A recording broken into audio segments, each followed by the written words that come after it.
정도? 이 정도는 다 없잖아요. 있어야지 하지. 야, 정말 극단적이네요. 무조건 해야 되고. 저 나름의 그 노하우가 있습니다. 주식 투자할 때. 어떤 겁니까? 어떻게 하냐면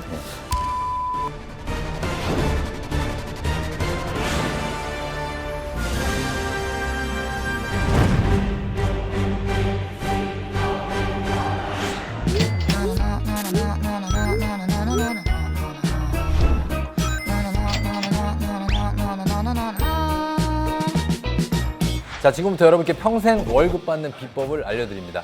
연예계 대표 짠순이, 장기 투자계의 레전드 전원주 씨 반갑습니다. 네, 반갑습니다. 전원주입니다. 여의도의 전설, 한국투자증권의 김성환 부사장님입니다. 반갑습니다. 네, 반갑습니다.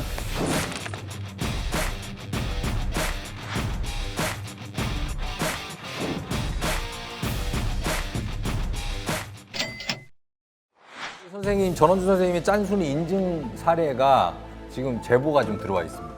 10,000원이 넘는 밥 식사는 절대 사 먹지 않는다. 네, 비싸야 좋은 게 아니에요. 예. 싸도 영양 있고 맛있는 거 많으니까.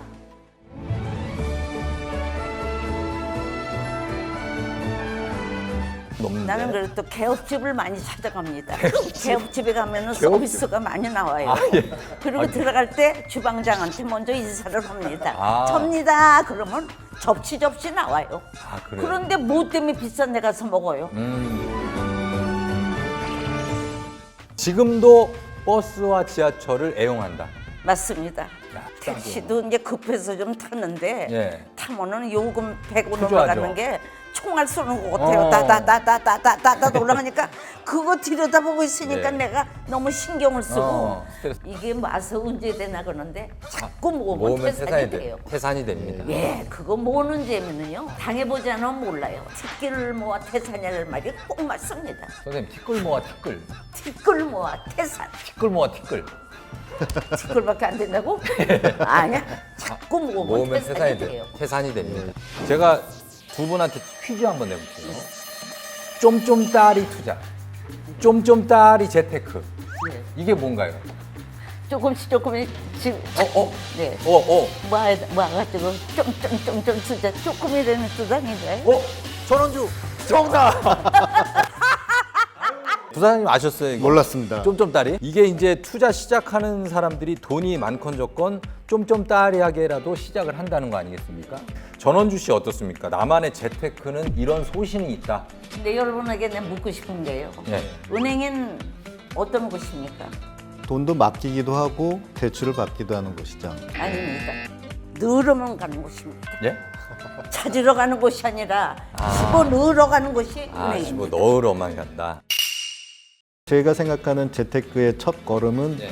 종잣돈을 모으는 거라고 저는 생각해요. 시드머니. 저희가 스노우볼 효과라고 그러지 않습니까?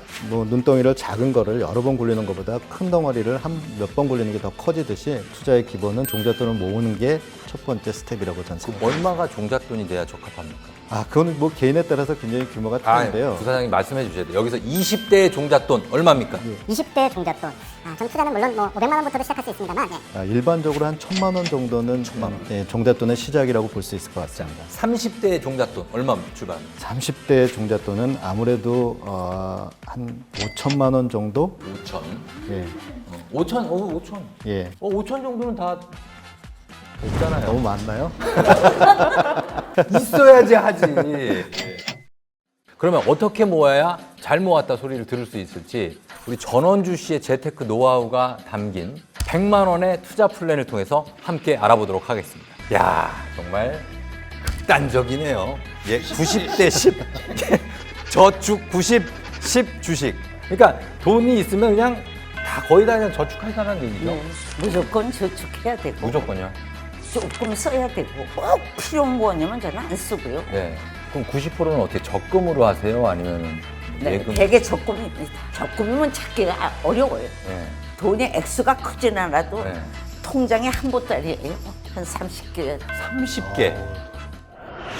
요새는 단순 적금이나 예금으로는 수익 기대하기가 쉽진 않아요. 다른 방법도 있습니까? 금리 유목민을 저희 금융계에서는 네. 머니무브 현상이 일어났다 이렇게 표현을 하는데요. 네. 은행에 가면 1년 정기예금이 요즘 오늘 날짜로 보면 0.7% 정도밖에 야, 안 정말 돼요. 높다. 거의 바닥에 가까운 금리가 오다 보면 예. 금리를 조금 더 높은 곳을 찾아가죠.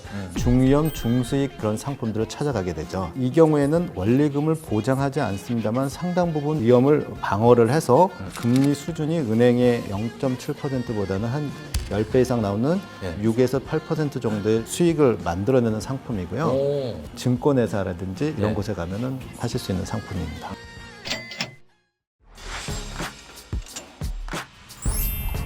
잘 있었냐? 사실 예전에 보면 어르신들은 금 이런 거 모아 놓으시는 분들도 있고 아니면 뭐 달러 같은 거 뭐 이렇게 금고에 넣으시는 분도 있고 하잖아요. 그건 어떻습니까? 금이나 달러는 안전자산이다 이런 생각들을 많이 가져오셨던 것 같아요. 그렇죠. 그리고 인플레이션에 의해서 화폐 가치보다는 실물을 갖고 있는 게 훨씬 더 인플레이션의 방어책이다 이렇게 생각을 해오셨던 것 맞아요, 같고요. 맞아요. 금 같은 경우에는 지난 10년 동안 온스당 1,000불에서 2,000불 사이 이렇게 박스권으로 가격이 계속 형성돼 왔어요. 더 쉽게 설명드려서 10년 전에 금을 사서 네. 오늘까지 보유를 하고 있었다면 네. 그 수익률이 약 25% 정도가 되고요. 5년 전에 금을 사서 오늘까지 갖고 있었다면 수익률이 약 50% 정도가 되고요. 만약에 1년 전에 금을 사서 오늘까지 갖고 있었다면 그 수익률이 약 8.9% 거의 9% 정도가 나옵니다. 그러면 그래서 금을 만약에 투자하셨다면 굉장히 성공적인 투자라고 말씀드릴 수 있고요. 역시 지난 10년 동안 가격 변동을 제가 살펴봤어요. 네. 제일 높았을 때는 1,300원, 제일 낮았을 때는 1,000원이었습니다. 지난 10년간. 그 수익률로 따져보니까 10년 전에 달러를 사서 지금 오늘까지 계속 갖고 있었다면 달러 수익률이 4%밖에 안 돼요. 네. 근데 만약에 5년 전에 달러를 사서 오늘까지 갖고 있었다면 그 수익률이 마이너스 5%고 굉장히 그러구나. 투자에서 손해를 많이 본 투자 방법이라고 생각돼요. 10%가 주식인데 전원주 씨의 주식 투자법이 또 굉장히 화제입니다. 기다리는 게 중요하죠. 그냥 넣다 뺐다 안 돼요. 꾸준히 이 회사는 앞으로 발전이 크게 되겠다 하면 그냥 사서 묻어두는 거예요. 선생님 장기 투자라면 최소한 몇 년이에요? 장기가? 10년 된 것도 있습니다. 10년 네. 그리고 또 분산을 해야 돼요. 분산 투자. 여기저기 놓아서 해야 돼요. 한 군데다 너무 집어넣으면 안 돼요. 아니 부사장님 이렇게 10년 장기 투자 분산 투자하시는 거 어떻게 보십니까? 재테크. 대단히 존경스럽습니다. 사실 전원주 선생님을 10년 전부터 사실 저희 증권회사에서 모셔서 강의를 좀 들었어야 될 것 같다는 생각이 좀 들고요. 네네네.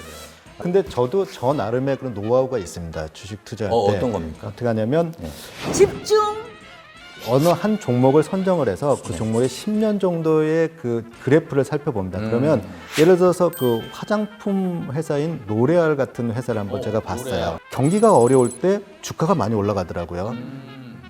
요즘같이 코로나 시기에는 마스크를 쓰니까 화장품이 적게 소비되니까 주가가 빠지고 백신이 개발되면 다시 마스크를 벗고 화장품을 많이 쓸 것 같아서 주가가 오르는 지난 10년간의 주가 흐름을 보면 앞으로 주가가 어떻게 변할 건지에 대해 예측이 가능하고 이런 공부를 통해서 예측이 가능하다면 좋은 투자를 한 사람과 안 한 사람과의 자산의 크기는 굉장히 큰 규모에서 차이가 나리라고 예상합니다.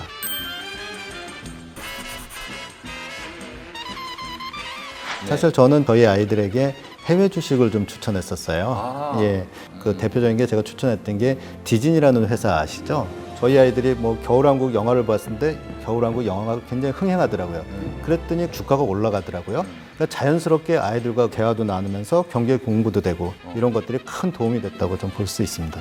디즈니가 지난 10년 동안 주가가 또 8배나 올라졌어요. 본인이 관심을 가질 수 있는 좀 재밌는 어떤 컨텐츠를 가진 주식에 투자해라. 나이대에 따라서 그 재테크의 어떤 유형도 많이 좀 달라져야 된다는 생각이 들어요.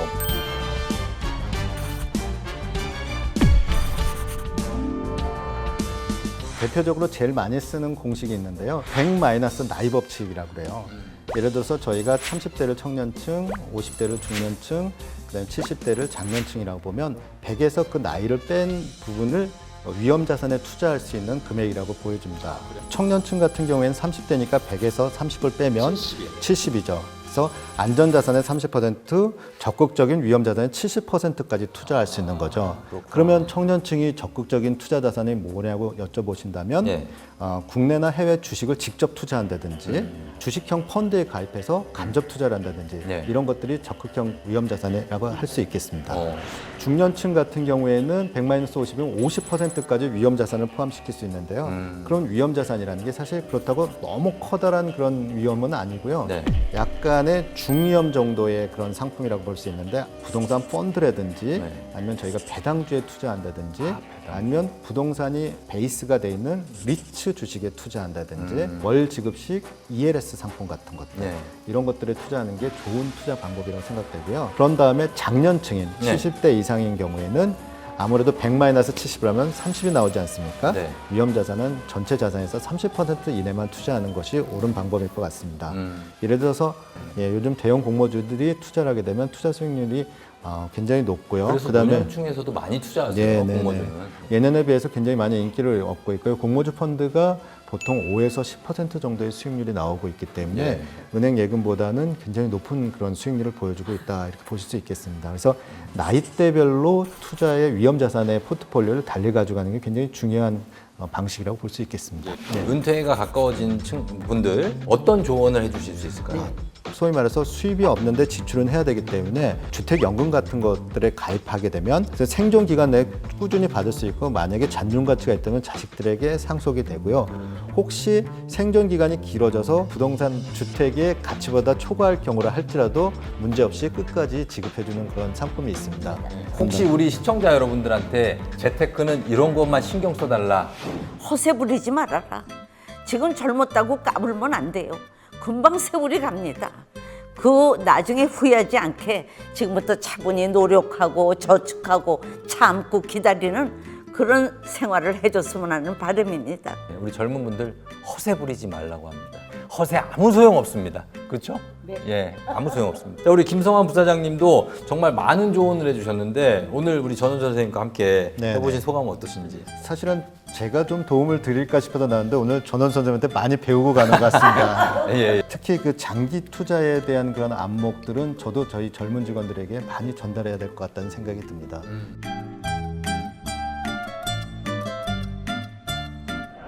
MB뉴스 구독, 좋아요! MBN 뉴스 구독, 좋아요, 알림 설정 부탁드립니다. 부탁드립니다.